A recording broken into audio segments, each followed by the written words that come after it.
3 pekan jelang Hari Raya Idul Adha, penjual hewan kurban mulai bermunculan di ibu kota Jakarta meski masih sepi pembeli. Namun disayangkan penjual terlihat masih mengabaikan protokol kesehatan karena pemakaian masker yang kurang tepat.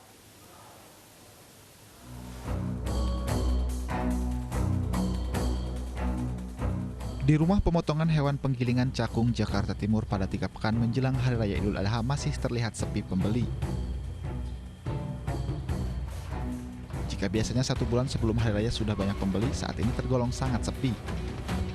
Penjual mengaku tahun ini pembeli menurun hingga 30% dibanding tahun sebelumnya.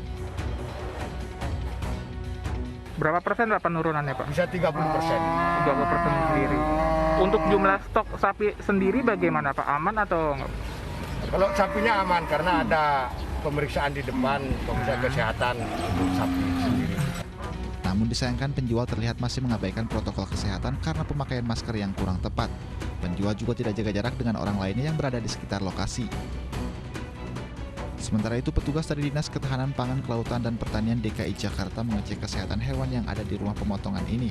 Petugas memeriksa gigi serta mengambil sampel darah untuk memastikan hewan kurban bebas dari penyakit antraks.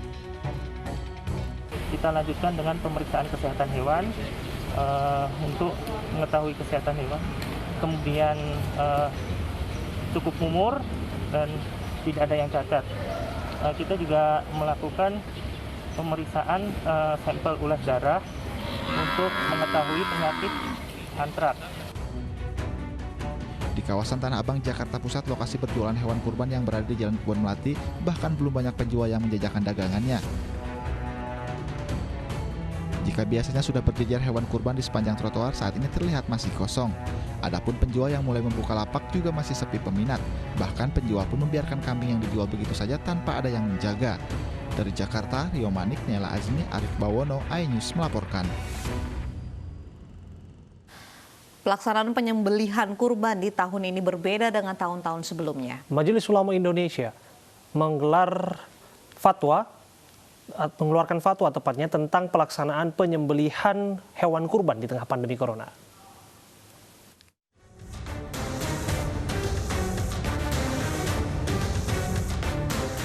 Berkurban bagi umat muslim di Hari Raya Idul Adha, hukumnya sunnah muakkadah.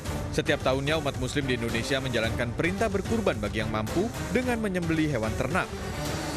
Tahun ini pelaksanaan kurban berbeda dengan tahun-tahun sebelumnya. Biasanya proses penyembelihan hewan kurban menjadi tontonan warga dan menimbulkan kerumunan. Di tengah pandemi corona, Majelis Ulama Indonesia mengeluarkan fatwa nomor 36 tahun 2020 tentang sholat Idul Adha dan penyembelihan hewan kurban saat wabah COVID-19. Dalam fatwanya, MUI menyebut jaga jarak dan meminimalisir kerumunan menjadi kunci untuk sama-sama menjaga kesehatan. Selain itu, penyembelihan harus dilaksanakan di rumah potong hewan atau di tempat khusus. Sementara untuk pendistribusian daging harus mengacu pada protokol kesehatan yang ketat.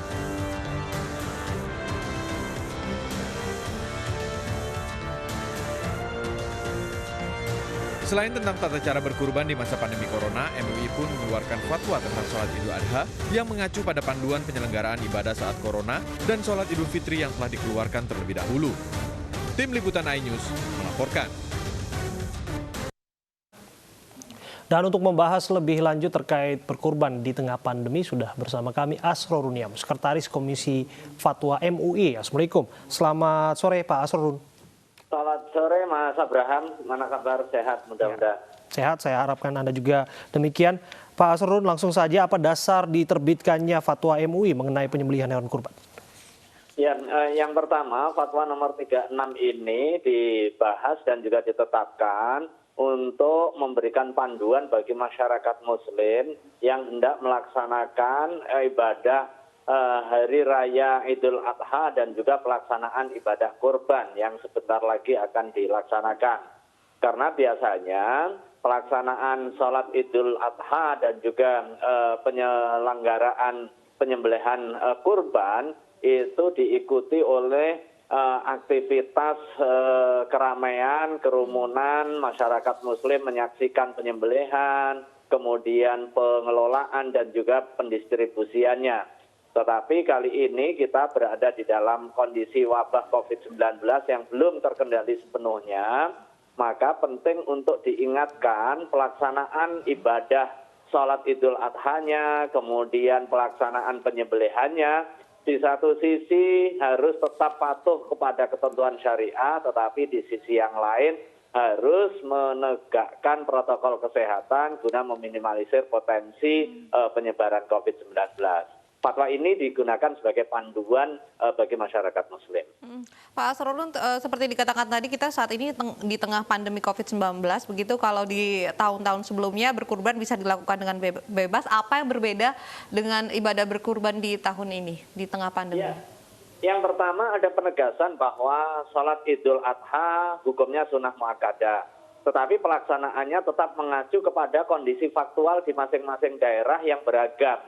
Kalau memang kondisi daerahnya belum terkendali, masih muncul tingkat penularan yang sangat tinggi sehingga diberlakukan PSBB di kawasan tersebut, maka pelaksanaan sholat Idul Adha-nya mengacu kepada fatwa sebelumnya terkait dengan sholat Idul Fitri, bisa dilaksanakan di rumah berjamaah dengan keluarga. Tetapi kalau kondisinya sudah terkendali, bisa dilaksanakan di masjid, di tanah lapang, di gedung-gedung pertemuan, tetapi tetap menegakkan protokol kesehatan.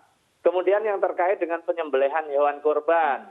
Nah, ini kondisi wabah COVID. Bisa jadi ada pertimbangan yang dibutuhkan masyarakat adalah kebutuhan pokok misalnya, bukan daging.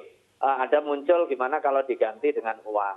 Nah, karena ibadah kurban itu adalah ibadah yang bersifat dogma, maka dia tidak cukup jika digantikan dengan uang. Sekalipun nanti di dalam pelaksanaannya bisa jadi memilih apakah nanti sedekah berupa uang, berupa sembako, atau melaksanakan ibadah kurban, atau dua-duanya dilaksanakan. Nah, kemudian yang ketiga terkait dengan pelaksanaan penyembelihan ibadah kurbannya. Nah, kalau biasanya ini terjadi kerumunan pada saat penyembelihan, pada saat pembelian hewan kurban, pada saat pengelolaan, pada saat pendistribusian, maka sedapat mungkin pelaksanaan penyelenggaraan penyembelihan ini bekerja sama dengan rumah potong hewan yang sudah memiliki keahlian dan yang pasti harus menerapkan ketentuan fatwa mengenai tata cara penyembelihan secara syar'i. Nah, ini kepentingannya apa? Untuk memastikan memberikan layanan bagi jamaah yang hendak melaksanakan ibadah kurban, tetapi pada saat yang sama menjamin keamanan dan juga keselamatan. Nah, in case tidak bisa bekerja sama dengan RPH karena persoalan daya tampung atau persoalan kapasitas, maka tetap bisa dilaksanakan di tempat publik, tetapi harus tetap menegakkan protokol kesehatan. Jadi MUI merekomendasikan agar penyembelihan diwakilkan begitu ya Pak Asrorun? Ya, penyembelihan bisa bekerja sama dengan rumah potong hewan atau panitia dan atau ahli yang memang memiliki kompetensi, memiliki peralatan, memiliki kapasitas sumber daya secara memadai, sarana prasarana, sehingga tidak terjadi penumpukan. MUI juga menghimbau kepada masyarakat Muslim yang biasanya menyaksikan pemotongan, kali ini tidak usah bergerombol kemudian berduyun-duyun untuk menyaksikan, semata untuk kepentingan kemaslahatan bersama. Kemaslahatan agar tidak terjadi kerumunan yang bisa berpotensi menjadi klaster baru penyebaran COVID-19. Oke, untuk penyaluran hewan sembelihan atau hewan kurban ini akan dilakukan seperti apa, Pak Asrorun? Nah, di sini MUI juga mengingatkan sekaligus juga menghimbau kepada panitia untuk lebih kreatif serta mengeluarkan effort ya. Biasanya pendistribusiannya ini berupa kupon, kemudian para jamaah yang memperoleh kupon mengambil di satu titik sehingga terjadi antrian. Nah, kali ini diharapkan panitia yang aktif untuk mendatangi rumah-rumah calon penerima sehingga tidak terjadi kerumunan dan tujuan untuk menyampaikan daging kurban kepada orang yang berhak itu bisa terlaksana secara optimal. Lalu bagaimana dengan pelaksanaan sholat Idul Adha yang terutama untuk di zona merah, Pak Asrorun? Ya, terima kasih. Pelaksanaan sholat Idul Adha pada hakikatnya hukumnya sunnah muakkadah. Dia bisa dilaksanakan sendiri, bisa dilaksanakan dengan jamaah, bisa dilaksanakan di masjid, bisa dilaksanakan di musola, bisa dilaksanakan di rumah. Tetapi kalau di dalam kondisi daerah yang sudah terkendali penyebaran wabah COVID-nya, diutamakan di masjid dan juga tanah lapang secara berjamaah, bahkan seseorang yang tidak terkena kewajiban sholat seperti perempuan yang sedang haid, kemudian anak-anak kecil, dianjurkan untuk bisa bersama-sama melaksanakan pertemuan sekalipun dia tidak ikut sholatnya, tetapi ikut di dalam pertemuan itu. Tetapi kalau berada di dalam kawasan yang penyebarannya belum terkendali, potensi penularannya masih sangat tinggi, maka dihimbau untuk tetap stay at home, termasuk juga melaksanakan ibadah itu berbasis rumah. Lah, bagaimana kemudian memastikan bahwa seluruh masyarakat mematuhi fatwa yang dikeluarkan Majelis Ulama Indonesia ini guna memutus mata rantai COVID-19? Ya, butuh dukungan seluruh pihak ya. Fatwa ini dimaksudkan untuk memberikan guidance dengan perspektif keagamaannya. Sekaligus juga wujud tanggung jawab ulama, wujud tanggung jawab Majelis Ulama dalam memutus mata rantai penyebaran COVID-19 untuk kepentingan kemaslahatan bersama. Tetapi di dalam implementasinya tentu butuh komitmen, butuh kerjasama, dan juga butuh sinergi dengan seluruh pihak. Terutama pengurus masjid, kemudian masyarakat, komunitas, dan juga pemerintah memfasilitasi pemastian ketersediaan sarana prasarana untuk melaksanakan protokol kesehatan dalam pelaksanaan penyembelihan hewan kurban dan juga pelaksanaan ibadah sholat Idul Adha. Termasuk juga di malam Idul Adhanya itu pelaksanaan takbir, tahmid, tahlil itu bagian dari hal yang sangat dianjurkan. Tetapi bisa juga mengoptimalkan masjid dan juga mengoptimalkan rumah sebagai poros untuk syiar takbir, tahmid, dan juga tahlil di malam Idul Adha. Baik Pak Asrorun, di tengah pandemi ini juga banyak masyarakat yang khawatir begitu dengan kesehatan dari hewan kurban begitu. Bagaimana dengan fatwa MUI sendiri? Apakah perlu ada dilakukan tes khusus begitu untuk hewan-hewan kurban ini? Ya, terima kasih.